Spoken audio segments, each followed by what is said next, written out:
Welcome to the Grapevine Wellness Show. I'm your host, Jolyn Armstrong. Our mission on this show is to bring our viewers meaningful conversations that offer hope, support, and practical tools for navigating life's challenges, and to highlight the beautiful people in the Reno area who are serving our community. And our guest for this episode is exactly that. Craig Nielson is a seasoned professional life coach, speaker, and author who's dedicated to empowering individuals to unlocking their full potential.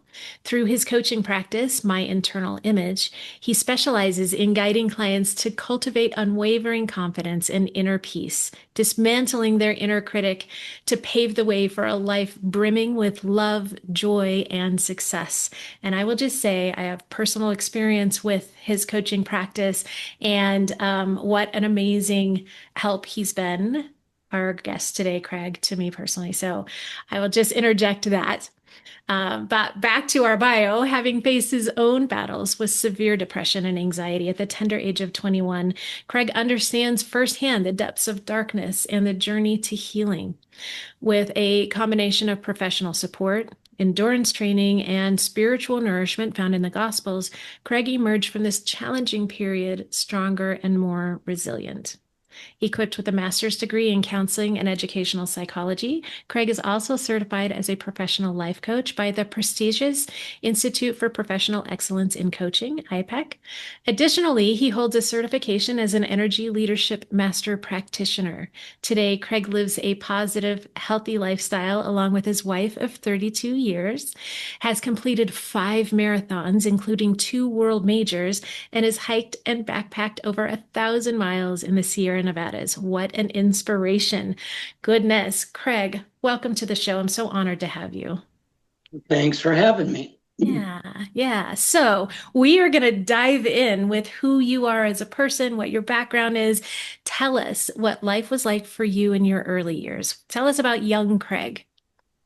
Young Craig was a big hot mess. Aren't we all? Well, right. But I mean, so as you mentioned, at 21 years old, I fell into a very deep uh, depression, just riddled with depression and anxiety to the point where I couldn't even function anymore.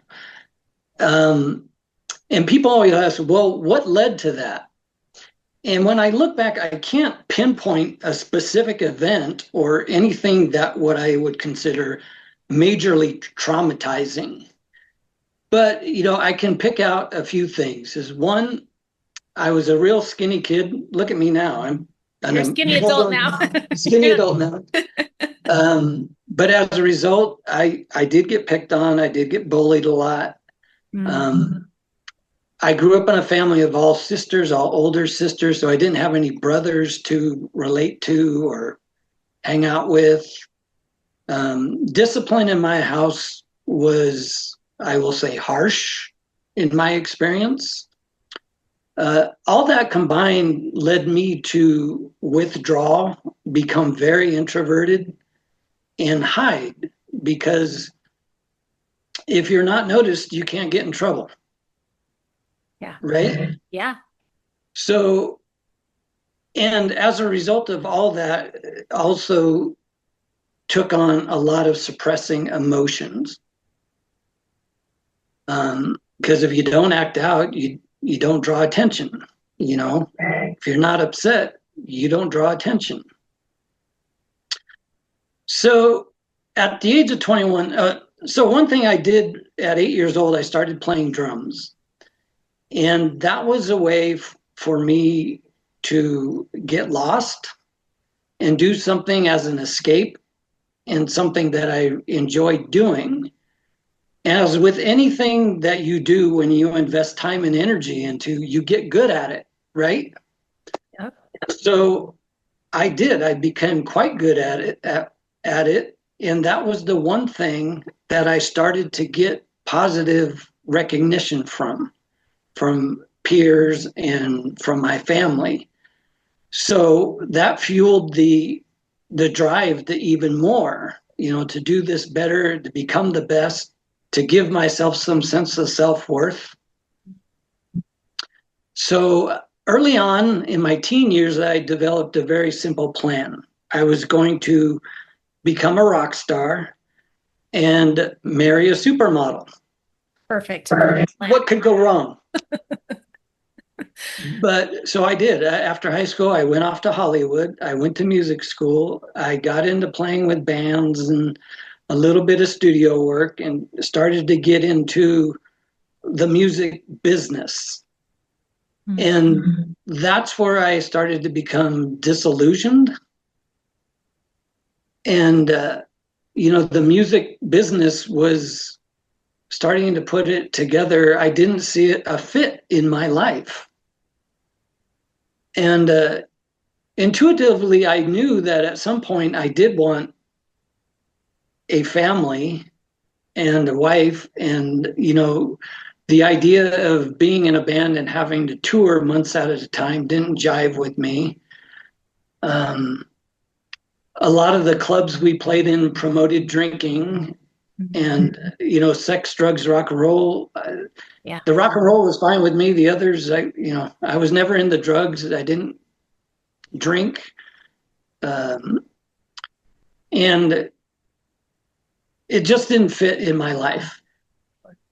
So, and also around at the 21, I started to actually date somebody for the first time. That developed into a serious relationship, or a meaningful one, I should say. And that conjured ideas of possibly getting married someday. And the music lifestyle was not conducive for that. Mm. So I came to have what I call an identity crisis, because all this time growing up, I figured that's what I'm going to be. That's what I'm going to do. And now that I didn't have that, it was all of a sudden like, who am I? And that vacuum, the best I can understand is, what led me to the hospital was that vacuum allowed years and years of suppressed emotions to come to the surface. Yeah. And, I started to feel as though I was losing my mind. My thoughts were all over the place. My emotions were all over the place. I'd be driving and down the freeway on my way home from somewhere and miss my off ramp. And all of a sudden I'd end up, where am I? Things really started to get scary, because I was literally thinking, I am losing my mind. And that ultimately came to a head where I collapsed. And my parents happened to be there. So, at least I was safe. Thankfully, yeah. Yeah. And then they got me to a hospital, and that's where I began the work of recovery.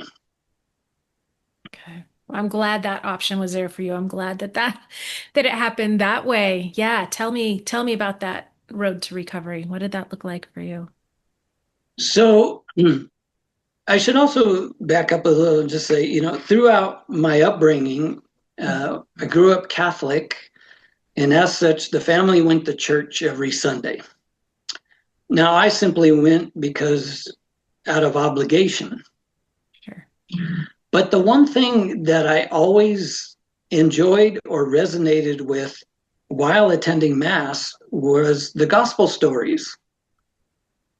I always enjoyed hearing the stories of Jesus and how he interacted with people, especially the sinners. And I just really enjoyed those. Mm-hmm. And the pivotal moment, or what I call my turning point moment, was the first night in the hospital. I'm laying in bed there. Now, mind you, they had pumped me with a bunch of drugs too, just to kind of settle my brain down. And I'm laying in bed, and the gospel stories started just filtering into my mind, and I lashed out. What I look back on it now, it was actually a prayer, but I didn't see it as such at the time. But I was pleading with God to die. Mm-hmm. And it was, I don't want to live anymore. But actually, when I look back on it, it was, I don't want to live like this anymore. Yeah. And I said, so you fix this or take me home. That's a prayer, boy. uh, Well, anyway, not anticipating a response, I got one. And there was a simple message that said, you do your part, I'll do mine. Wow. What was that like? What was receiving that message? How did that hit you? Well, I instantly tried to rationalize it, as we all do. I started to think, well, maybe it's just the drugs messing with me. But then I settled into it and I just thought, why not just go with it? But, I was in a spot where I really absolutely had nothing to lose. Right. My situation could not get worse. When they talk about rock bottom, yeah, that's where I was. So the you do your part told me I got to do work. And the I'll do my part gave me a sense of he's got my back. What a comforting message, right? Yeah, okay. Yeah. And also, open without expectation. And my day-to-day became very small and incremental. For instance, like the first morning, I had to go eat. And I had to force myself to eat. That was a chore for you that day. Yeah. Yeah. Well, not only that, but prior, I probably hadn't ate in a couple days, which probably also led to my collapse. But, having to force myself to eat just for the simple fact of you need fuel. Right. You need to nourish yourself. A first point of self-care, actually. And then, on that first day, we also went into occupational therapy, which was basically we went to the gym that was led, and the workout was led by a recreational therapist. That's what it was. And in that session, I learned, she said one thing that really stuck in my head was she said, exercise promotes endorphins. And endorphins are a natural antidepressant. Well, that lit a fire with me because, even though I was on drugs, I was on antidepressants, I didn't want to be dependent on them. So I figured, okay. And that's what ultimately led into, endurance training, which I still do to this day. Nice. Good endorphin producers for sure. The endurance piece. Yeah. Well, continuing with that, the Gospels, I say, the Gospels is where I found healing. Another point that came to me, night times in the hospital were very fruitful because I would reflect And one of the first scripture readings that popped out to me was John 10:10, and that states that a thief comes to seek and to destroy. But I have come that you can have life and have it more abundantly. Mm, nice. So I took that internally to mean that's the difference between the negative thoughts and the positive thoughts in my head. So as I approached therapy and work, there was this constant examining my thoughts and sorting them out by, is this a thought that leads to a life of abundance, or is this one that leads me to destruction? Wow. And what a strength for you to have that, like, that understanding that you got that through scripture and truly applied it in the most amazing way to your healing, to your life in general, but specifically to your healing at that time when you were struggling so much. Yeah. Thank goodness for that, right? Like, Yeah. yeah. Yeah, I always say that I was born in at 21. That's when I truly began to live. Hmm. Hmm. So you were introduced to some of this recreational therapy. I mean, you had already been introduced to the Gospels and to Scripture, um, but this professional help too started this turnaround while you were in the hospital. But you've Right. obviously brought that with you since then.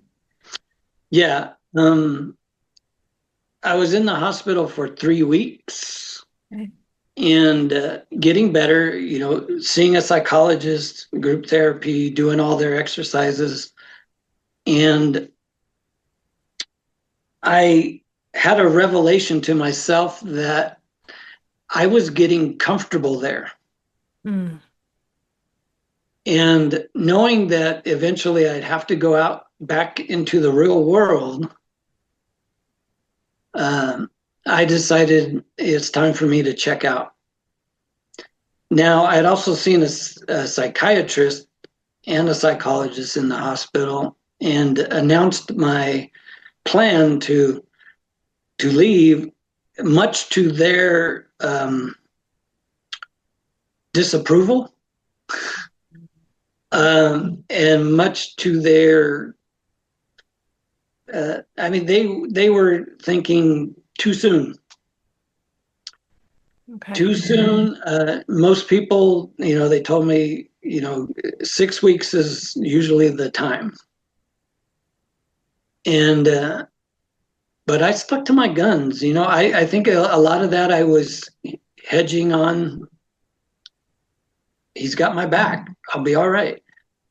But then I did tell them. I said, look, I'm not going to go blindly out there. I says I will continue to see my psychologist on an outpatient basis. I will come back at least every 2 weeks for a while to attend group therapy here. But I need to know that I can make it out in the real world. I'm getting too comfortable here. Yeah. So they reluctantly signed off, and I did. I followed through with that. I did go to group therapy for a while, and I did continue to see my psychologist for about a year following that. Good. Okay. Yeah, but you took charge, I guess. You took that, you do your part to heart, and you said, "No, I'm doing my part. I'm not going to allow myself to get complacent or comfortable. I need to put my next foot forward." Yeah. Right, Yeah. right. Beautiful. So that's when I got into school Hmm. Okay. because, I figured I needed to have a career. I had no clue what that would be. Yeah. But and school seemed to be a logical place to go and do something. It allowed structure in my life Okay. to So I went to the community college and signed up for classes. And I went to the counseling center to kind of try to figure out who's Craig going to be now. And I was talking with one of the counselors there, and a great guy. And he said, well, he goes, before we get into that, why don't we take a step back? And he goes, whatever you decide to major in, for 2 years, you've got to take general ed classes anyway. So why don't let's not think about declaring a major at this point. Mm. Let's look at some gen ed classes that you might find interesting, and let's take those. So I said, okay. So I signed up for like English, math, those kind of things. And then when I was telling them, I said, well, I've got my class, I'm signed up for classes. And I was there to take like an interest survey, I remember. And I told him, well, I signed up for classes. He says, how do you feel about it? And at that point, I was brutally honest with everybody. So I said, honestly, I'm scared. He said, scared of what? And I said, scared that I'm not smart enough, and scared that I might not be able to hang in college. And if that's the case, then I have no future again, you know. And his response, I'll never forget, I still use this today. It was so classic. He said, oh, prove it. Oh, I love that. Yeah. I said, what do you mean, prove it? He says, prove you're not smart enough. Yeah. He said, but here, in order to do that, you got to do a few things. He goes, one, you got to show up to class on time, all the time, unless you're legitimately sick. Second, you got to do the work, meaning you got to read the textbook, you got to do the assignments. And third, you got to actively participate. You got to ask questions. You got to do group activities. He goes, now, if you can do all that 100% for the first semester, and at the end, you're failing, we might be able to say you're not smart enough. He goes, but if that does turn out that way, he goes, I will have you tested for a learning disability. Well, that made sense to me. Yeah. And it took a big burden off of me, because I only had to focus now on the one semester. I didn't have to be concerned about what I'd major in or what I would become. It didn't matter at this point.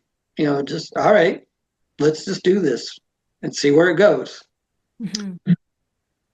So, of course, you do that, you put time and energy in, you get good at it. So I did it, and I passed all my classes. And then the next semester, or it's actually the following year, I took another gen ed class of speech communication. And the first day of class, the professor said that public speaking was the #1 fear of people. Hmm. And I thought, given where I just came from, I was like, well, if that is true, and I can do that, mm-hmm. then I can do anything. Nothing else to be scared of if you conquer that, like, biggest fear. Right. Yeah. So I declared my major that day. Nice.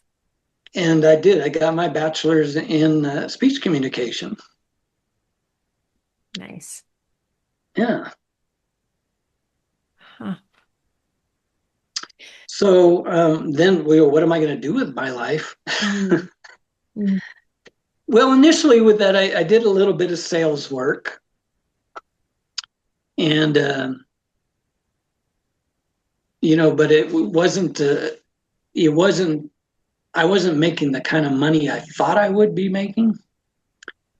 Uh, and I met my wife my last semester of college, and we were going to be getting married. And I needed a good job, and the police department was hiring. So why not?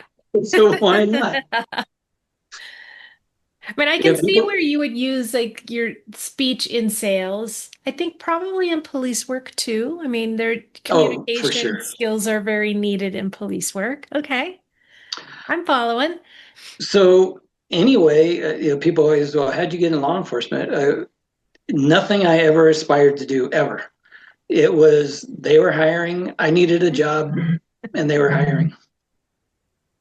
Nice. So I got into it, and it paid well. I only had to do it 4 days a week. Had great benefits.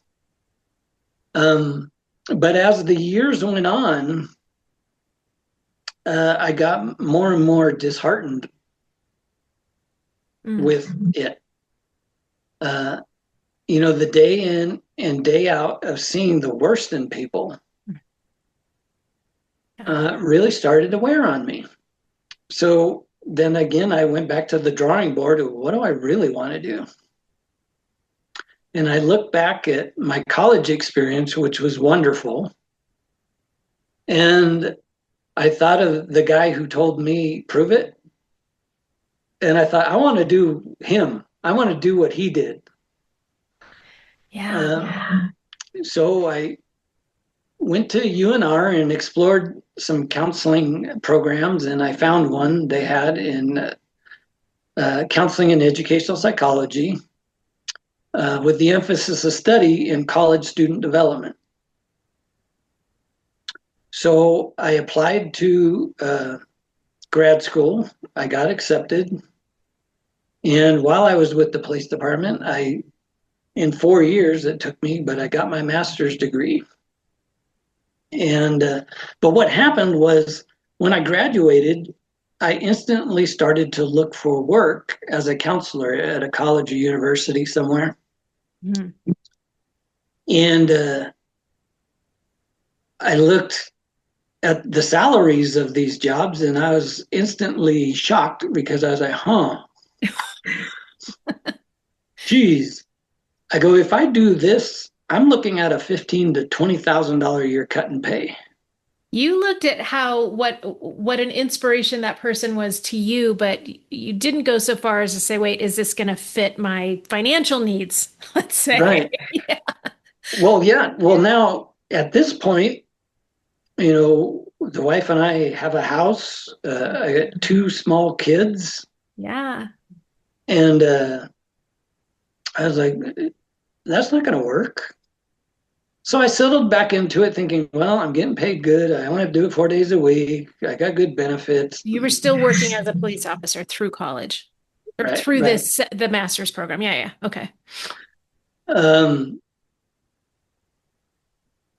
yeah, and so I just figured, well, okay, I'll just still stick it out. Yeah. But then, I was like,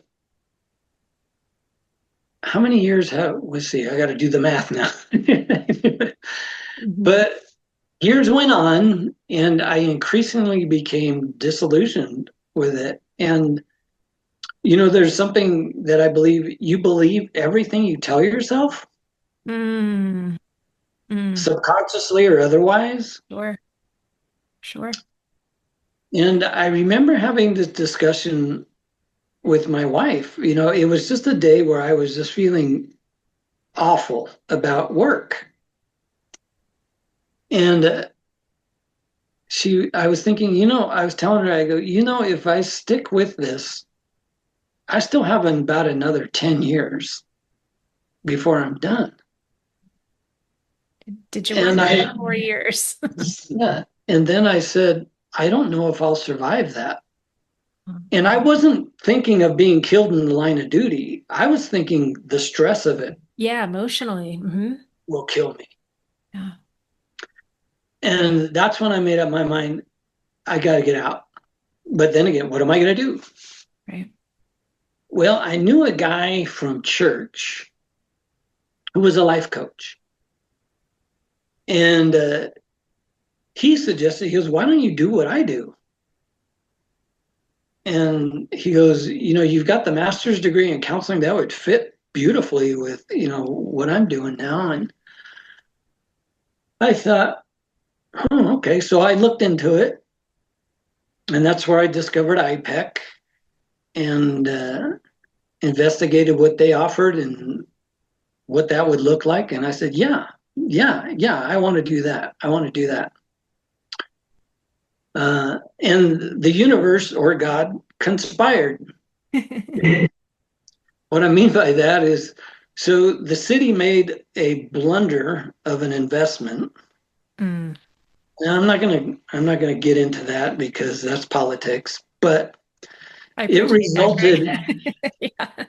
it resulted in a massive reduction in force to the police department, and I got laid off along with about 77 others. And so at first I was like, okay, cool. I didn't want to do it anymore anyway. Let's think back to that. You do your part, I'll do mine, right? That, I wonder if that was a part of that. Yeah. Well, yeah. Yeah. And then, so what was cool is I put it out on Facebook, oh my, I got laid off, blah, blah, blah, blah. Well, one of my colleagues from graduate school at UNR reached out to me. She was now a counselor at Truckee Meadows Community College. And she reached out to me and said, hey, would you be interested in teaching this class? It's called Education, Career, and Personal Development. And I was like, maybe, I don't know. Let me check out the textbook. So I met with her. She gave me the textbook, and I read through the textbook, and I loved it.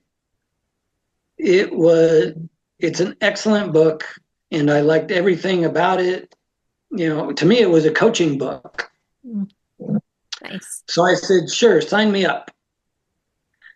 And so I started teaching there, and a class that I absolutely love teaching. And so I did that and then started coaching, and that was making ends meet. Nice. Nice.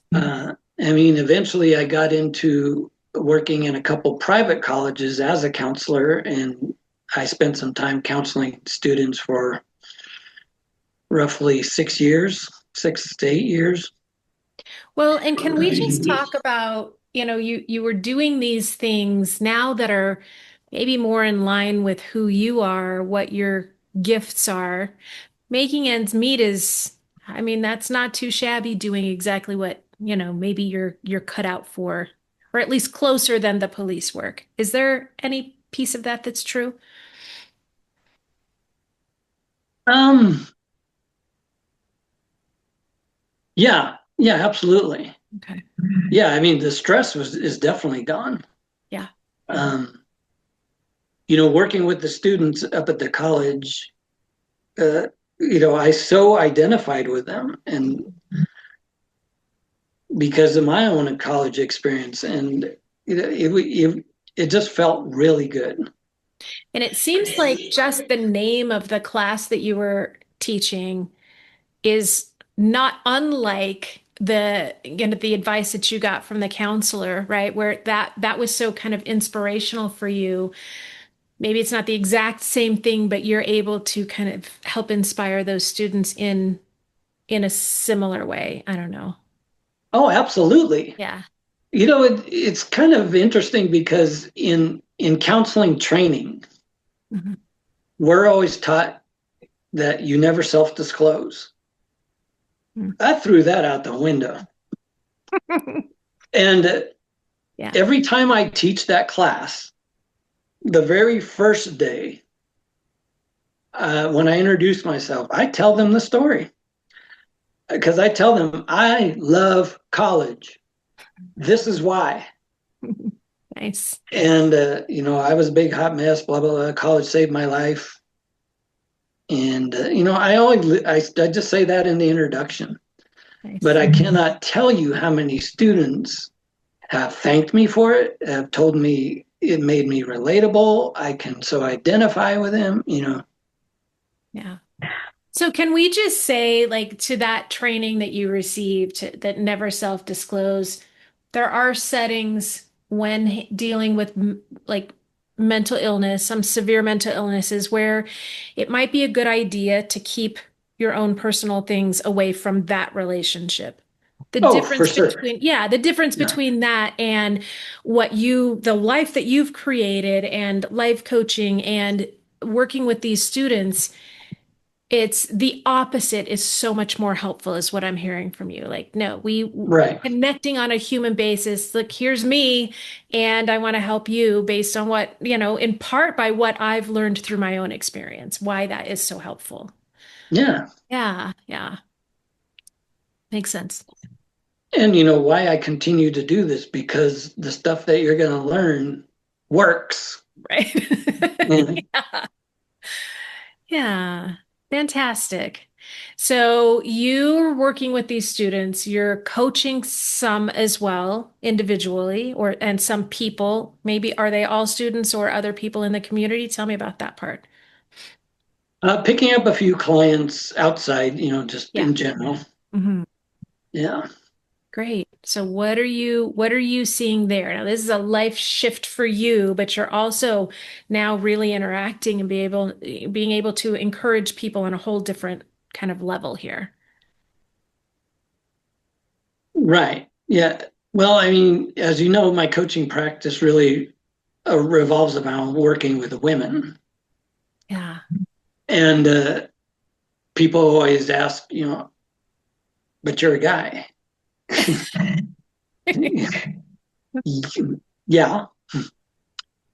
How did that come to be? And that's when I was in coach training, and they actually talked about developing a niche and who are you going to work with. Yeah. And I started to put some puzzle pieces together. One, I grew up in the family of all sisters. Uh, in my younger years, I was the guy that all girls loved to talk to, but never wanted to date because I was too good of a friend. And when I was working with the college students in that class, part of the class is all the students do a 32 journal entries throughout the semester. Mhm. They're all guided journals. And one of the journals, it's on self-esteem. And it's broken down into 3 parts. And one of them, the first part is list 10 of your best qualities. And the second part is list 10 of your weaknesses or areas you'd like to improve upon. Number 3 is on a scale of 1 to 10, rate what you believe your level of self-esteem to be. So after about 3 years of teaching that, and roughly around 1,000 students, pre-equally balanced male and female, I thought I had a decent sample. Mhm. So from all those students, I took that scale of 1 to 10 and crunched the numbers between male and female. And what I discovered was, on average, on the scale of 1 to 10, women rate their level of self-esteem at 5.8. Wow. When I looked at the guys' numbers, on a scale of 1 to 10, they rated their level of self-esteem on average 7.2. Hmm. And then I started to look back when I was at UNR getting my master's degree, when I was doing my practicum hours at the Downing Clinic. And I said, every student I ever worked with in the counseling center, with the exception of only one, were female. Hmm.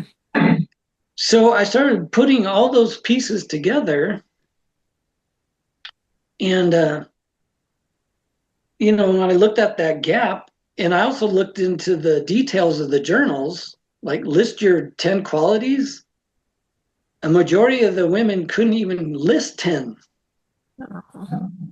But when asked to list their weaknesses or areas of improvement, 12, 15.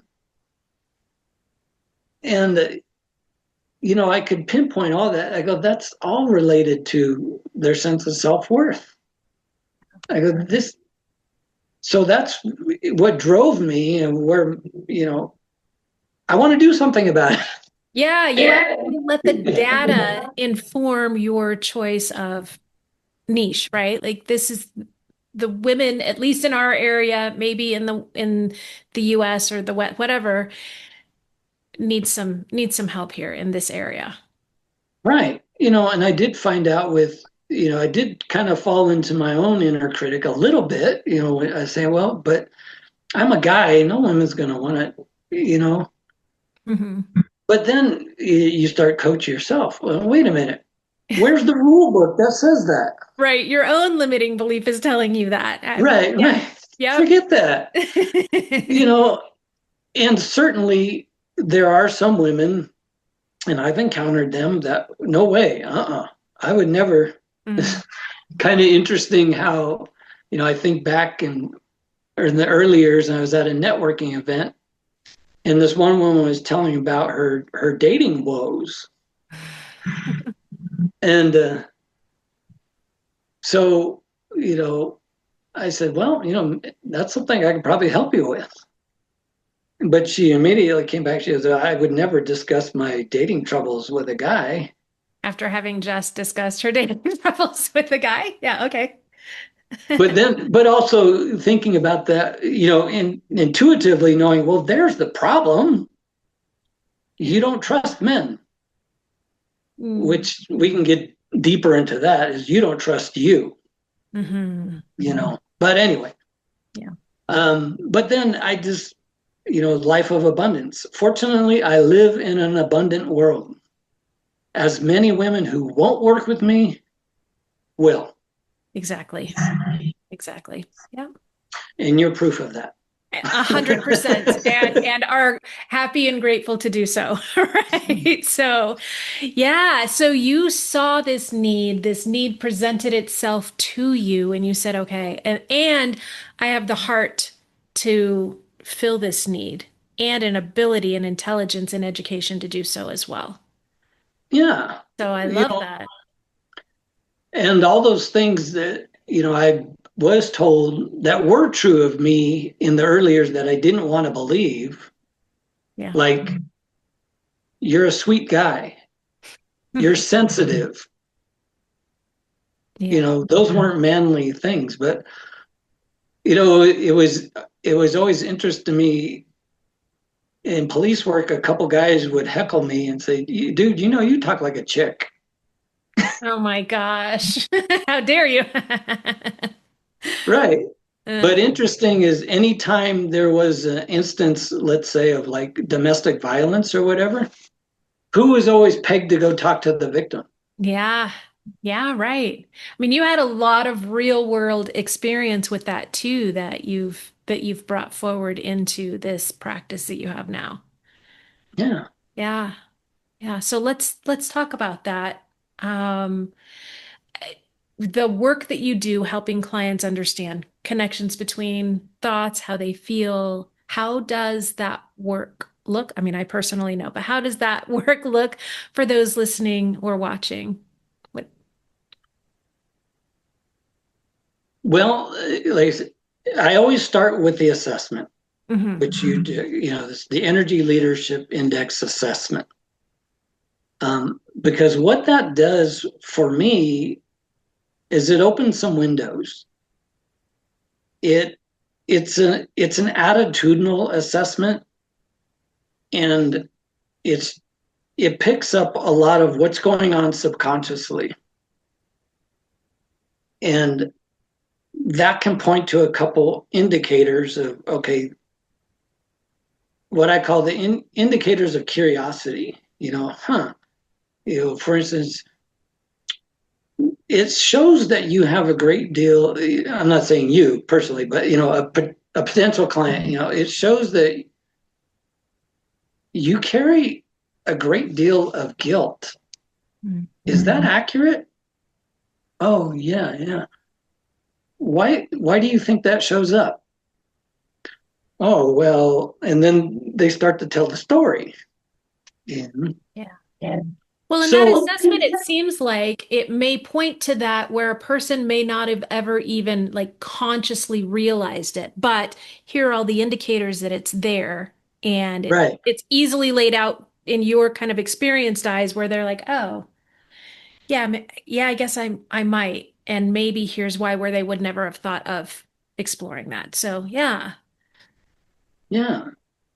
So it brings that to the surface, and then you can start challenging some of the ideas that help, that they have that formulated that. Sure. I'll give you an example, because this is one of my favorite ones that had a big shift in a moment. And this some years ago, I had a client who was going to nursing school. And she was struggling with test anxiety.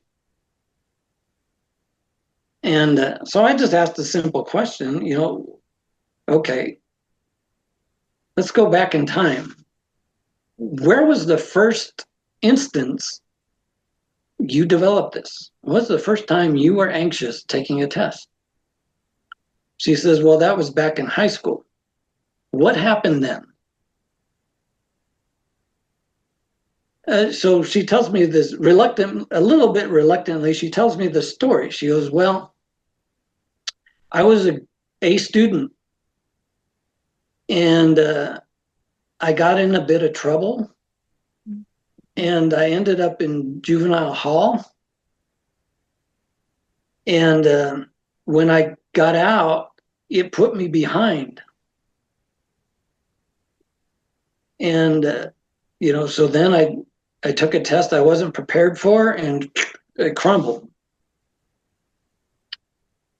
Well, what was all packed in that was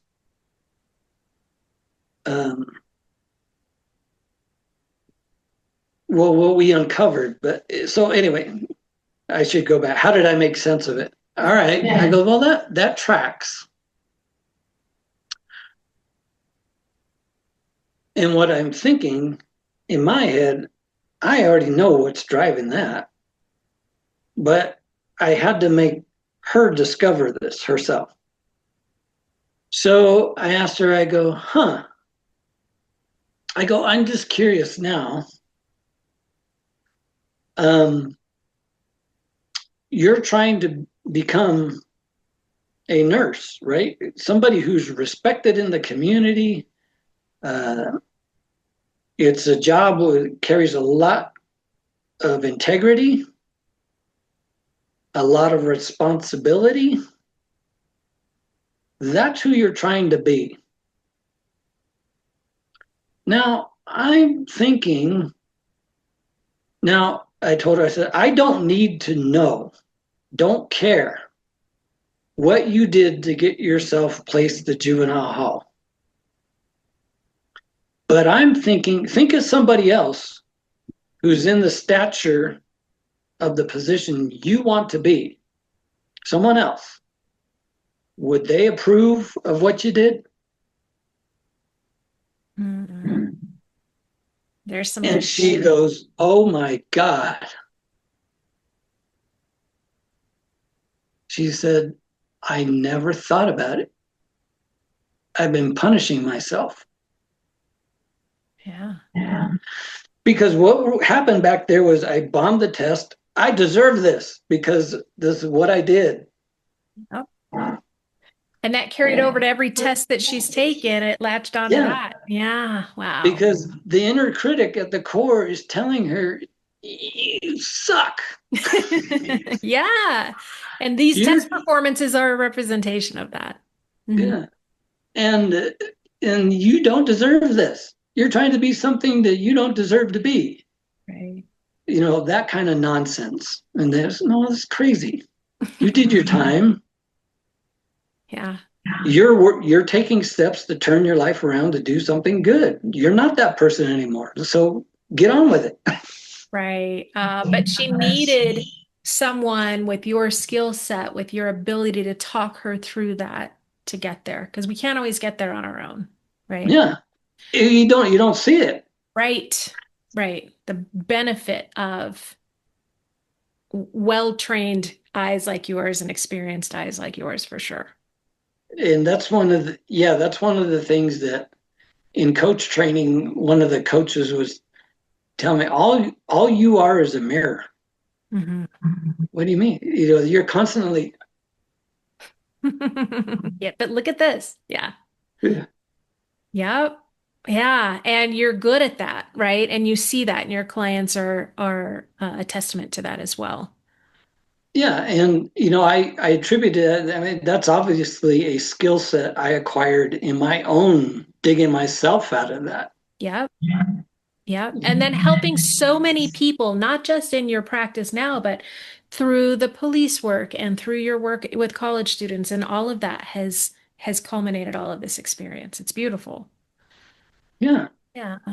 So, what if you pull back the curtain a little bit with us and share maybe a tool, a simple exercise that you can walk us through here that helps shift mindset? Can you come up with one? I'll give you a couple. Well, Okay. the first one I always, and I'm a big proponent of this, is I have my clients journal, Mm. especially when they come to me and they have going on in their head what they call or what they refer to as monkey chatter. I got all this, nagging in my, okay, write that down. The object is I want you to, and when you get into those anxiety driven mind frames, start writing down every thought you have. It's not about being grammatically correct or it even making sense. Just dump it, write it down, write all of them down. Because it does two things. One, it starts to slow the brain down because you got to focus. Mhm. And then once it's all out there, you can start to analyze it. And that's where I talk about reframing, separating what's true and what's not. Yeah. You can look at the negative stuff and ask yourself, how true is that? How do I look at this differently? And there's something about being able to see the written word that you've written, right? These phrases, these thoughts with your eyeballs and assess rather than them knocking around up here, half Yeah. formed and whatever. Yeah. Yeah, the saying about journaling is sometimes I don't know what exactly I think until I write it down. Then I can actually see what it is that I think. Right. Right. So do that. And also affirmation, like crafting an affirmation.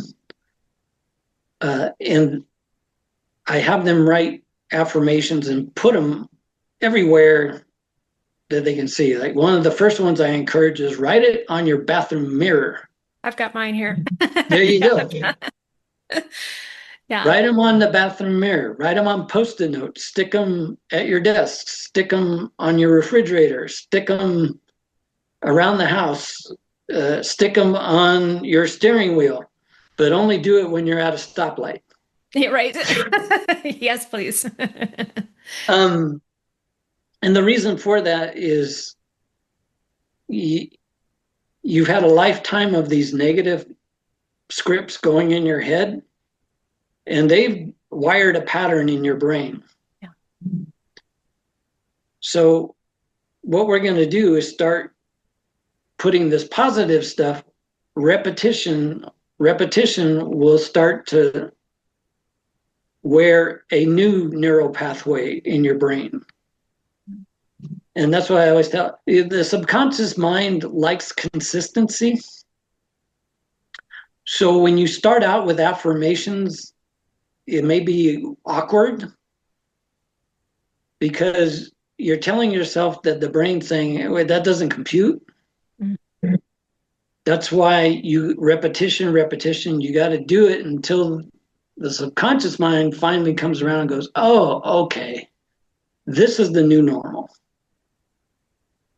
Nice. Nice. And it takes time sticking to that, right? And yeah. Yeah. But then, the other thing about positive, people say just think positive. Well, that's fine, but you still got to. I give the analogy of the flower bed.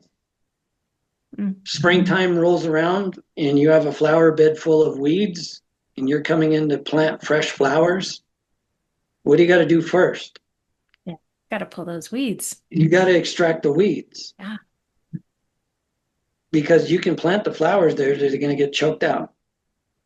So that's part of the work we do also. Yeah, you're putting the new positive stuff in there, but we also got to get rid of the gunk too.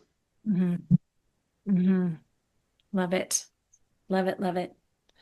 Well, thank you for sharing that. I know there's one other thing that you talked about. We've done a lot of talking about mindset work and things like that. Those tools that you shared are amazing. And yes, tools that I use myself.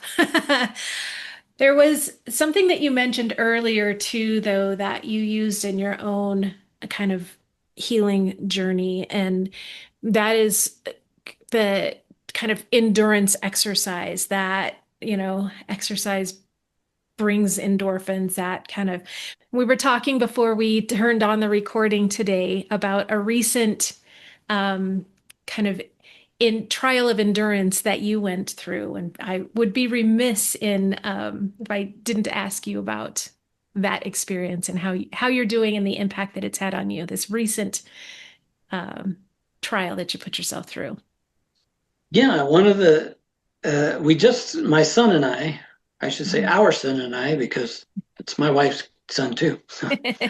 Our son and I recently just got back from Spain, where we did the world famous Camino de Santiago, which is a pilgrimage, 488 miles from Saint-Jean-Pied-de-Port in France to Santiago de Compostela in Spain. 488 miles, you cross the Pyrenees, and then you head east in a variety of different terrains, and you carry a backpack. And we did it in 31 days. Wow. Spent the month of October?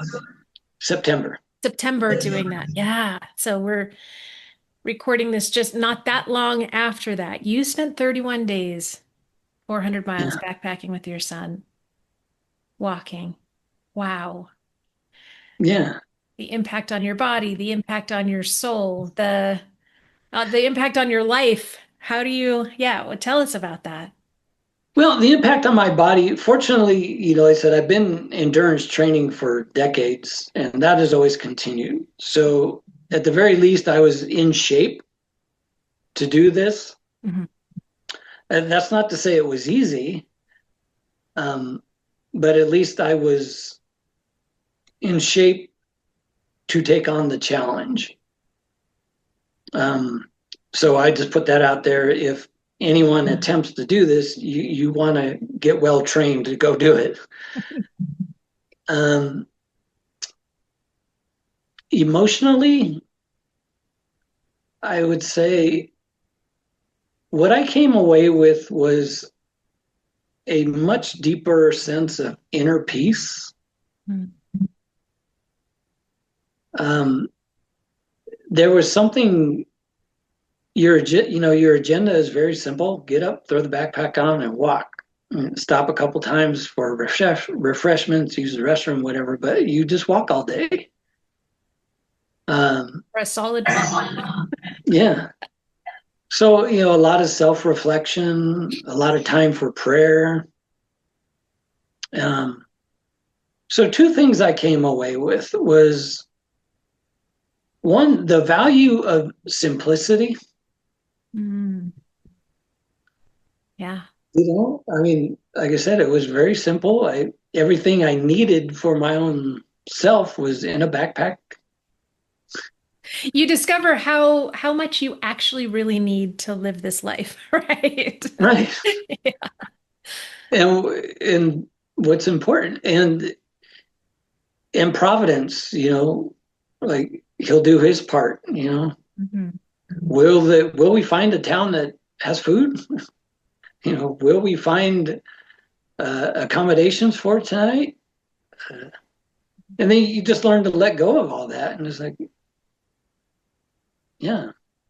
So a greater sense of inner peace. And, I definitely way less stressed about things, what will be. And that was kind of a thing our son and I came up with is, hey, what will be, will be. Yeah. Yeah. Love it. So you just kind of walk and just figure, I will worry about whether or not we have accommodations when I get there. And if we don't, then we hop in a cab and go somewhere where we can. You figure it out. Yeah. You figure it out. Hmm. Wow. So, yeah. And coming back to the real world, right? Back to life after a pilgrimage like that, that's so intense, it's so extended.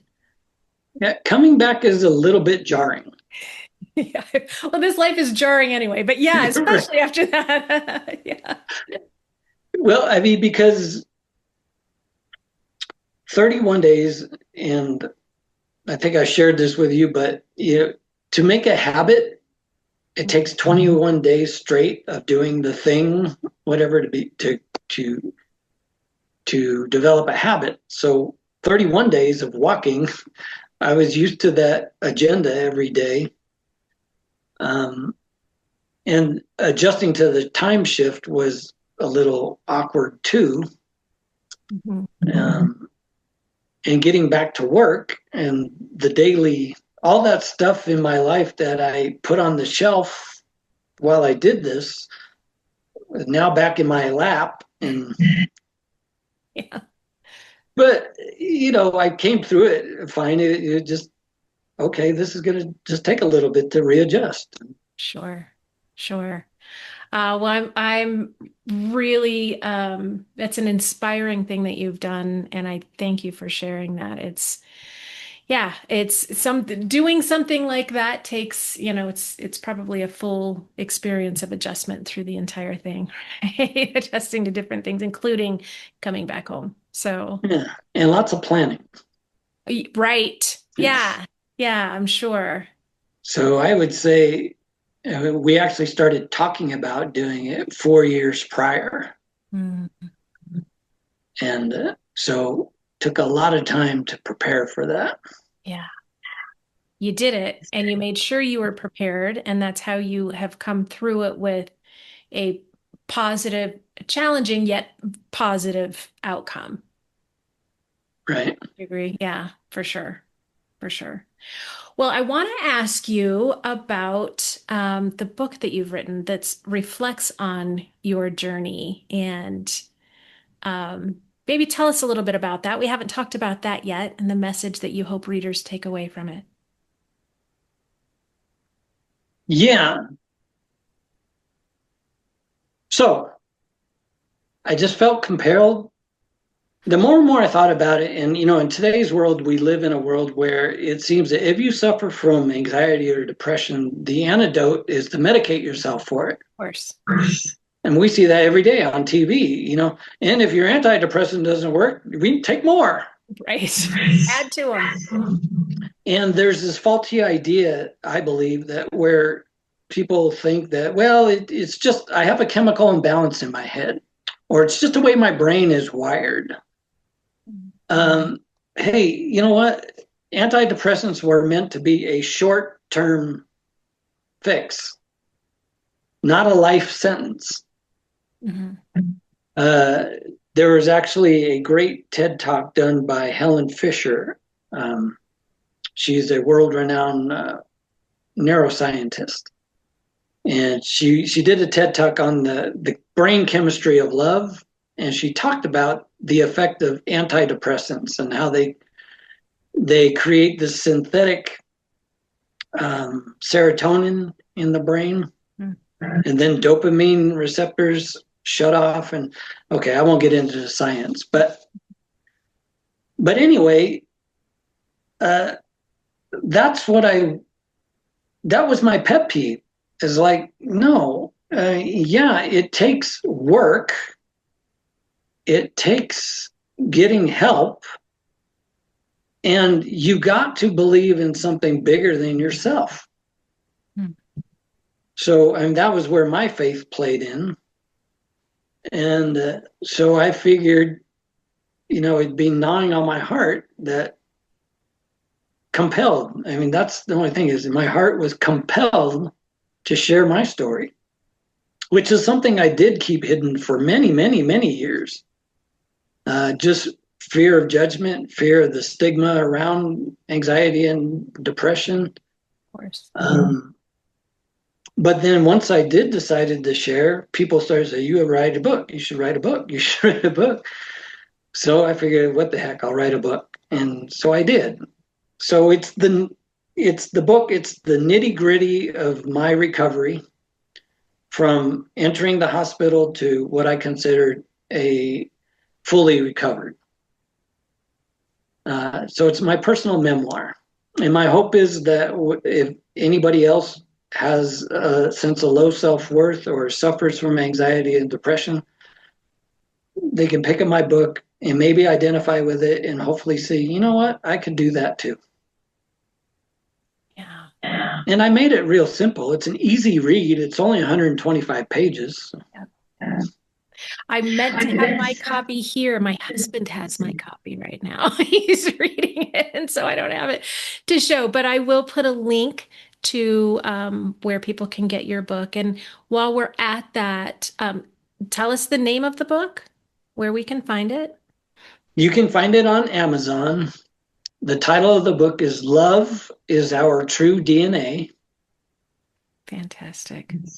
Okay. And it's on Amazon. Yeah. Beautiful. So I'll link to that.